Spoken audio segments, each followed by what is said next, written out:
There's a couple of big controversies coming out of AEW's most recent pay-per-view that didn't have a lot of buzz going into it, and really all they're talking about coming out of it is three things. Mercedes Moné now has like 11 belts. So even with 11 belts, most of them from companies no one's ever heard of, they don't equal one WWE women's title. Not that that's the be-all end-all, but at this point, none of her titles have any value. But as far as Jon Moxley, they did a bizarre spot in his match last night against Darby Allin, where he put Allin's face in a fish tank, which for some reason, there's a fish tank in the ring and they put his head underwater. Former AEW producer Sarah Stock, who is from Winnipeg, I used to be friends with her.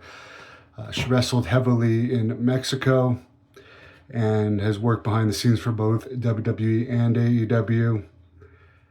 She thinks it sets a bad example for kids to put another wrestler's head under the water. That's one thing, but for me, I get weapons in a match, but give me a break. Fish tank? In what world is anyone going to say, hey, I know how I can win this match. Let's bring a fish tank to a wrestling match. That doesn't even make any sense. And they do this after making a big deal that Lou Thesz's wife was in the ring.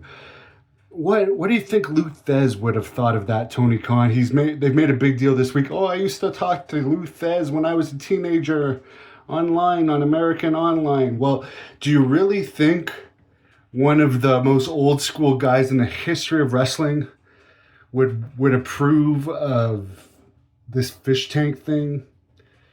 Nice that you're giving his wife a payday for showing up, though.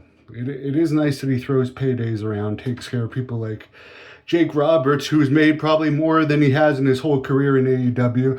But the other controversial thing is Khan says Jon Moxley is like a modern-day Harley Race. Harley Race was tough, one of the toughest wrestlers ever.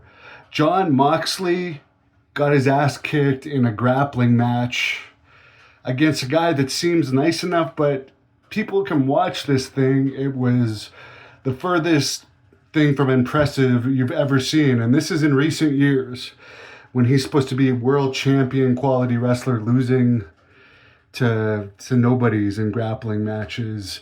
He's not tough. He doesn't wrestle at all like Harley Race. So that's just an insulting comparison that makes any Harley Race fan hate AEW even more.